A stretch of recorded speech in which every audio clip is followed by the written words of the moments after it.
Hello everyone, मैले चाहिँ आज के बनाउँदैछु तपाईँहरू हेर्दै जानु ल। मलाई चाहिँ अस्तिदेखि यो बनाएर खानु मन लागिरहेको थियो, तर मैले यो क्याप्सिकम ल्याउनु चाहिँ पाएको थिइनँ बजार गएर।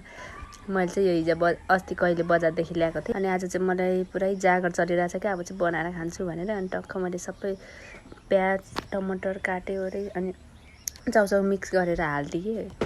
अनि यहाँनिर चाहिँ म चाहिँ हाल्दैछु यो क्याप्सिकम खोर्सानीभित्र। क्याप्सिकम के भन्छ हौ, क्याप्सिकमै भन्छ होला सायद। मैले चाहिँ बनाइसकेँ यो, अब खाना आँटेकै नानेर म नाचेस खाऊ।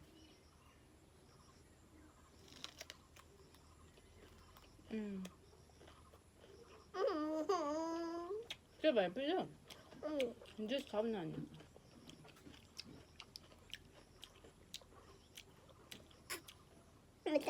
दुध खाइदिए त बस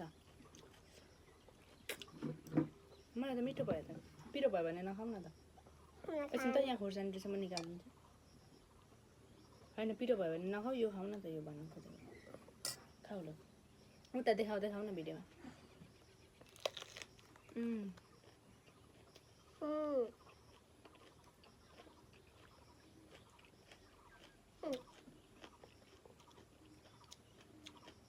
नानी यो त हेल्दी चिज पो हो त, खानुपर्छ।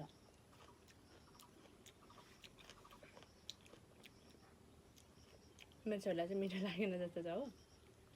के मिठो लाग्यो? चाउचाउ मात्रै मिठो लाग्यो?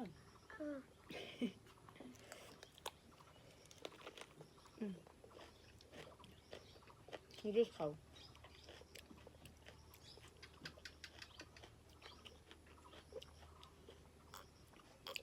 नखाने भए छोडिदेऊ, यो यहाँको खाऊ चाउचाउ। छान्दै छान्दै खाऊ। मलाई त मिठो भयो। मैले टिकटकमा देखेको थिएँ यसरी खाएको, मलाई पनि कस्तो बनाएर खानु मन लागेर त आज इच्छा पुरा भयो।